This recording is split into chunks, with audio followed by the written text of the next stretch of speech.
මගේ අම්මා රෝගාතුරවත් ඒ පූර්ණ ජීවිතයක් දුන්නා. ඒ ජීවිත ආభాසයෙන් මම ලෝකේ දිනුවා කියලා අම්මටත් අද සතුට හිතෙනවා ඇති කියලා මම හිතනවා. ඕනෑම මිනිහෙකුට මේ සමාජය ඇතුලේ ලොකු කාර්යභාරයක් කරන්න පුළුවන්. ඒක ප්‍රායෝගිකයි. මම දුප්පත් පැලක යාචක පවුලක අනුර කුමාර දිසානායක ජනාධිපතිතුමා දුප්පත් පැලක යාචක නුනත් මම ලෝකෙ වටේම ගියා.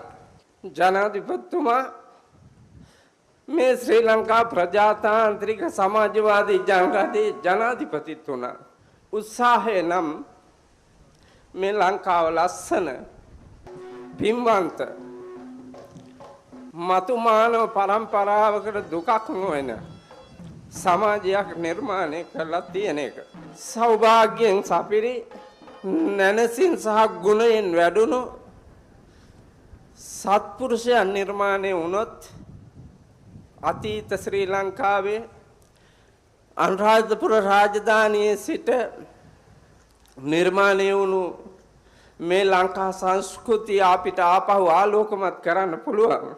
මේ පහළ මළුවට ගිහිල්ලා ආපහු බැලුවොත් ජනාධිපතිතුමනි මං රාජමහා විහාරයක් හදපු රජෙක් වගේ මට දැනෙනවා. අනුබුදු මිනිස්වරම් මහරහතන් වහන්සේ කර්මාන්තයන් 64ක් 18 කට්ටුවක මිනිස්සු ගෙනල්ලා නිර්මාණය කළා.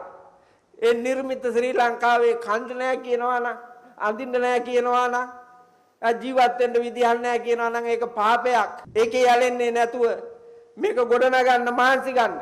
ගොඩනගන්න හදනකොට ඒකට දිරිය දෙන්න, උදව් කරන්න, කඩා කප්පල් කරන්න, කකුලෙන් අදින්න, විනාශ කරන්න හදන්නේ නැතුව මෙව් වැටෙන්න වලක් නැතුව අන්තිම වලට වැටුණාට පස්සේ හරි ඔබතුමාගේ වටිනාකම දැකලා ඔබතුමා රජකම දීලා තියෙනවා.